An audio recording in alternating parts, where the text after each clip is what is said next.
Hi, my name is Miss A, and I'm the writing lady. Today I'm going to talk to you about writing a personal narrative for 4th or 5th grade.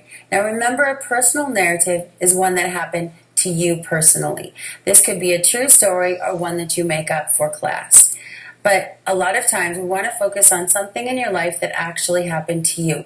Today I want to review with you quickly the components that you have to have in a narrative piece when you're writing it about yourself. Of course, you need a strong character, which would be you, a setting time and a setting place where it happened, the action and mood that's taking place, and in your 4th grade, you need to make sure to include dialogue.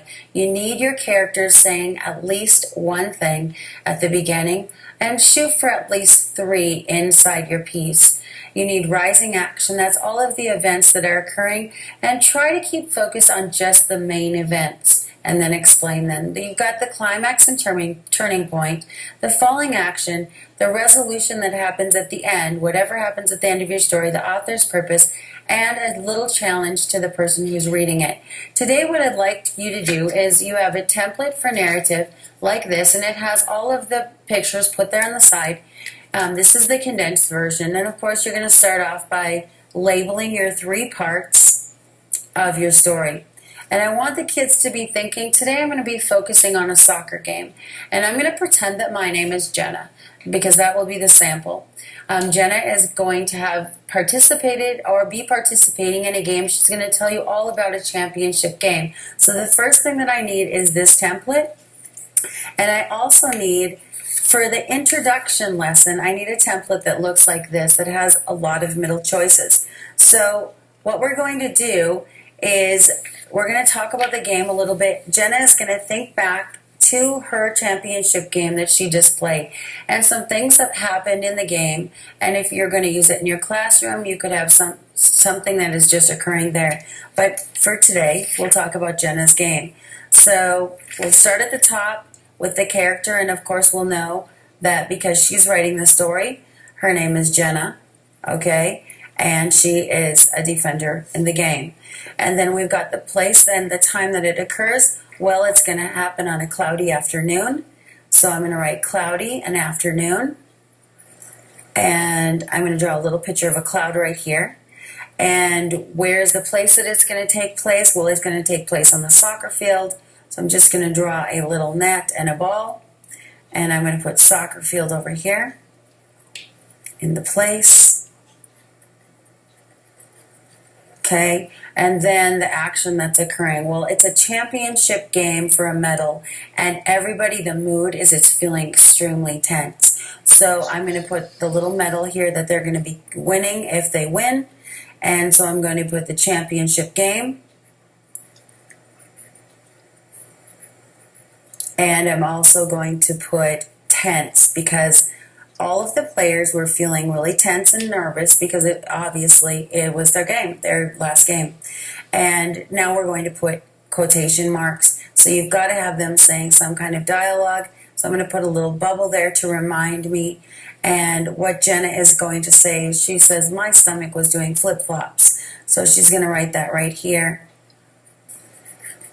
Now remember, one of the things I really want you to stress to your kids is that this is a template, okay? That means if they make a mistake like this, my stomach was doing flip-flops, is not a really big deal to just correct it, leave it as it is on the template. That's super important because we all make mistakes in life, and we just want to correct it on here so that when we get to our essay or to our story, in this case, writing a story, we don't make that same mistake. All right, now we need to flip in our mind through the game. I need to think of some things that happened.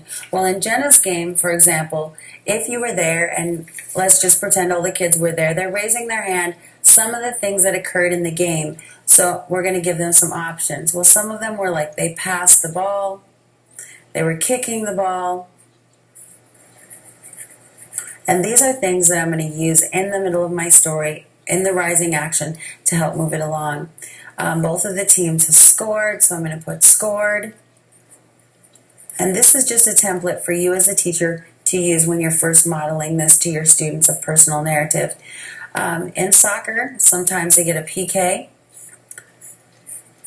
So when someone trips and they get a shot on goal. And something that happened in this game, in Jenna's story, is that one of her best friends got an injury. She fell down and she got hurt. So I'm going to put the injury here. And of course, when the injury happened, it was so severe that they had to call the ambulance. So this is my little ambulance, and I'm going to write that down. Now, if you're modeling this for your students and you have an activity, write down the main things that happened, and then the students can go to this part of your template, and they're going to pick the things that they want to fill in, and it helps them get it started at the beginning. So what I'm going to do is I'm going to look this over again, and I'm going to think back in my mind, and if I'm Jenna, I'm going to say that the first thing that happened was the team cheer, and then I'm going to be writing some other things like kick, pass, because remember, we're just writing keywords to help us get going, and then both teams scored. Okay, and so here I've got the little heads, and they're doing their cheer, and then suddenly Frankie got injured, so here she is on the grass, and I'm going to say the injury and the ambulance, and that it was her friend. Oops, ambulance. Again here, not to worry, just cross it out, fix it yourself, okay? And then the next thing that happened, surprisingly, was Jenna got a PK, and it had 30 seconds left in the game, and so that was kind of nerve-wracking because that wasn't her regular position. The coach called, and he said, you know, this is the coach, and he said for me, Jenna, to do the kick. So I'm going to write that down. Now I know it's going to be falling action. That means the story is going to quickly come to an end, and I need to wrap it all up. So I'm going to put a sad face here. Definitely my nerves were acting up. My eyes were getting blurry, and I knew that I had to focus. So I'm going to write the keywords of focus. Fortunately, when I kicked the ball, I remembered that I had to go right in the corner, so I got a score and the corner of the net. And keep the focus. So I'm going to draw the net right here. I'm going to put focus, because absolutely the whole game was all on me, Jenna. And then at the end, of course, when I did that, I made a goal. So then at the end, of course, it's going to be, you're going to get the trophy,